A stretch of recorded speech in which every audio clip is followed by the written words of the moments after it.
ಆಗೋದಿಲ್ಲ ಅದು ಆಳ್ ಬಿದ್ದೋಗ್ಲಿ. ನಾ ಬಂದು ನೋಡಿದ್ರೆ ಈ ಗದ್ದೆಲ್ ಸಗಣಿ ಎಕ್ಕೋ ಬಂದರೆ ಕಾಣ್ತೇನೇನು? ಸಗಣಿ ಎಕ್ಕೋ ಬಂದವಲ್ಲ ನಾನು, ನಾವೊಬ್ಬ ಬಾಲ ಕಾರ್ಮಿಕ, ಗೌಂಡಿ ಕೆಲಸ ಮಾಡವ. ನಮ್ಮಪ್ಪ ಶಾಲಿ ಕಲಿ ಕಲಿ ಕಲಿ ಕಲಿ ಹೇಳ್ಬಡ್ಕೊಂಡ.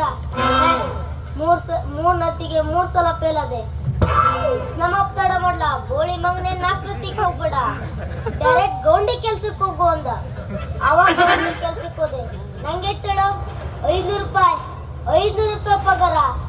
ನೀವೊಂದು ತೊಂಬರೆ ದಿನಕ್ಕಲ್ಲ ತಿಂಗಳಿಗೆ ಅಂತ ಕೊಂಜ ಸೌಕರ್ಯ ನಮ್ ಕಡೆ. ಎಲ್ಲಿವ್ನು ಯಾರ ಮನೆ ಪಗಾರ ಹೋಲ್ಸ್ಕೊಂಡು ಅದೇ ಕಲ್ ಕೊಡ್ತೇವನು ಯಾರಿಗೆ ಗೊತ್ತಾ? ಹುಡ್ಕೊಂಬತ್ತೆ.